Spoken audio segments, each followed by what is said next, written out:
So I want to talk about this book I started reading and am pretty fascinated by. It's called I Heard There Was a Secret Chord, Music as Medicine by Daniel Levitin, who is a neuropsychiatrist or neurologist of some sort. And it's a fascinating account of first what music does to the brain and how all the neuroimaging, what it tells us about music in the brain, which by itself is an interesting saga.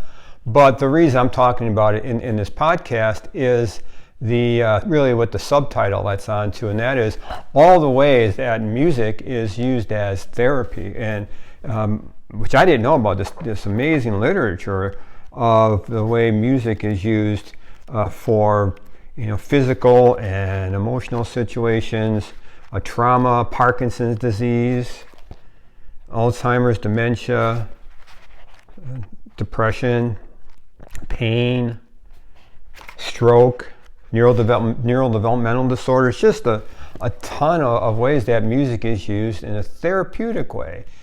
And that got me to thinking about, well, if it's used in therapy in all of these other areas, would it be useful for tinnitus? Now, there's an obvious problem here, and that one of the things that tinnitus does is it can make us very resistant to sound, and so the last thing you want to do usually is to put on some music, and it's not something I would recommend when you're first starting out. But I did worked with, especially my meditation group, which has been a more advanced group, and many of them echoed the usefulness that music has had for them in their journey, and I was pleased and surprised.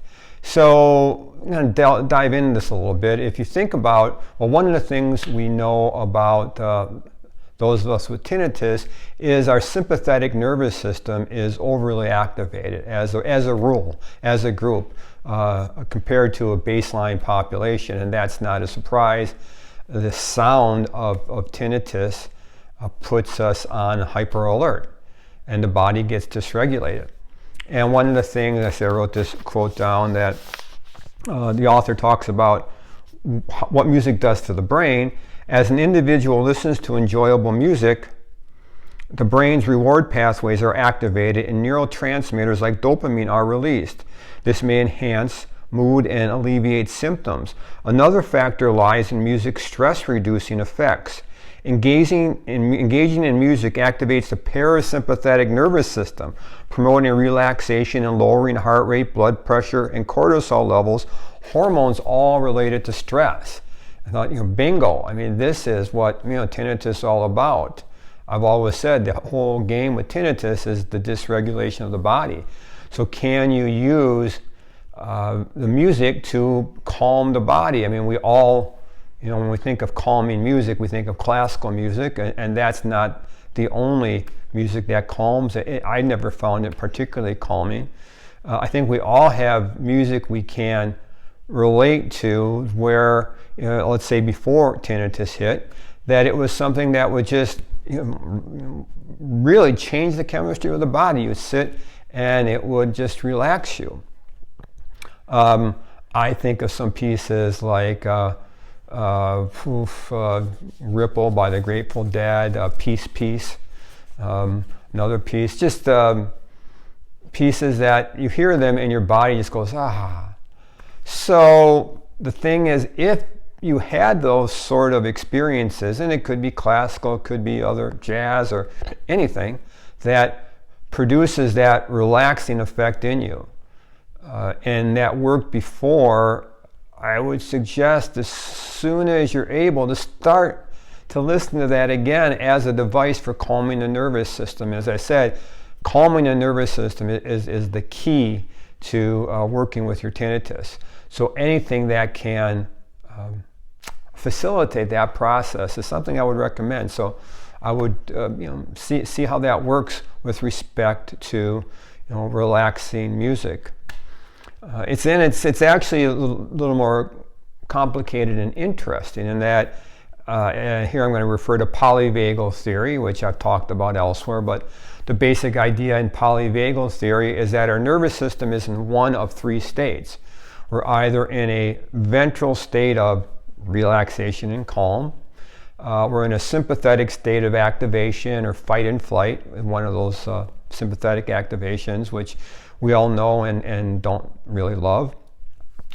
And then there's also what it calls a dorsal vagal state, related to the vagus nerve as well as the ventral vagal state at the top of the list is.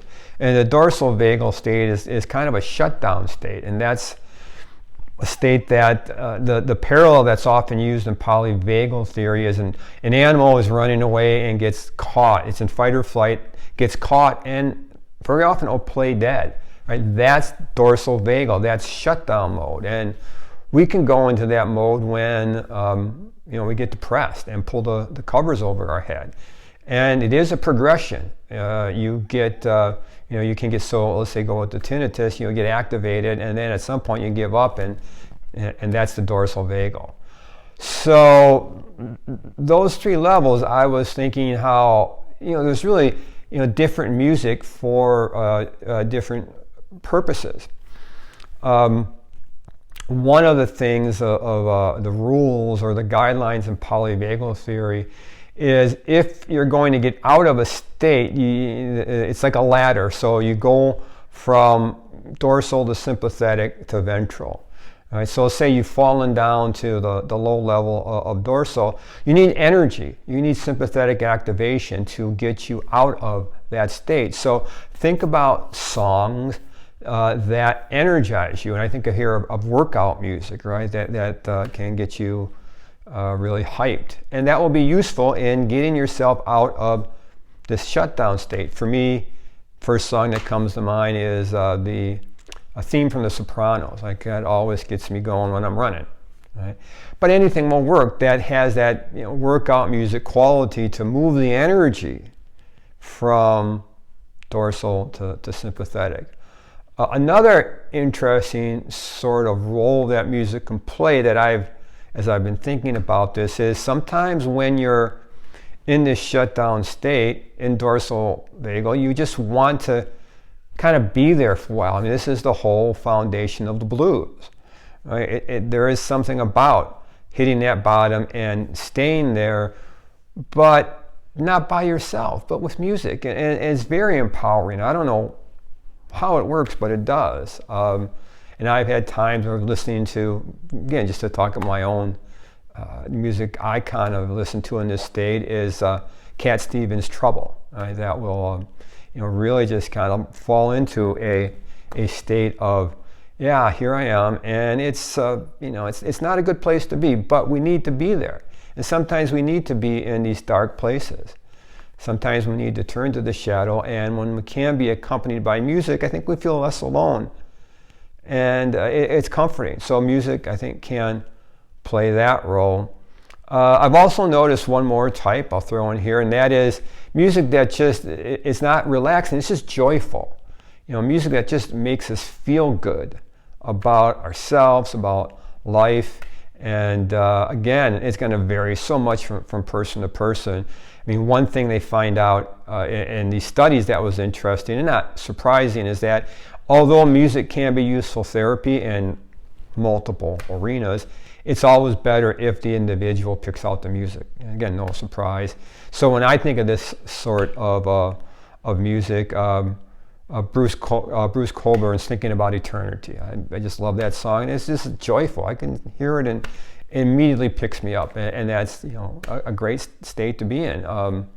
So the message to take away is, look, if you're in a space where you can begin to listen to music, and we want to get back into that space with tinnitus because music was useful before the tinnitus, and we want to integrate it back after the tinnitus. And music can have all these wonderful constructive uses to work with the nervous system and help us both, again, get out of relax the body, get out of dark places, get into bright places, And just as an all-around tool for well-being, it's something as we talk about the tinnitus toolkit. I like to think of a polyvagal playlist. Right? What's my ventral vagal songs, my sympathetic songs, my dorsal songs, and work with them, use them, listen to them. They will affect your nervous system, and always find new ones.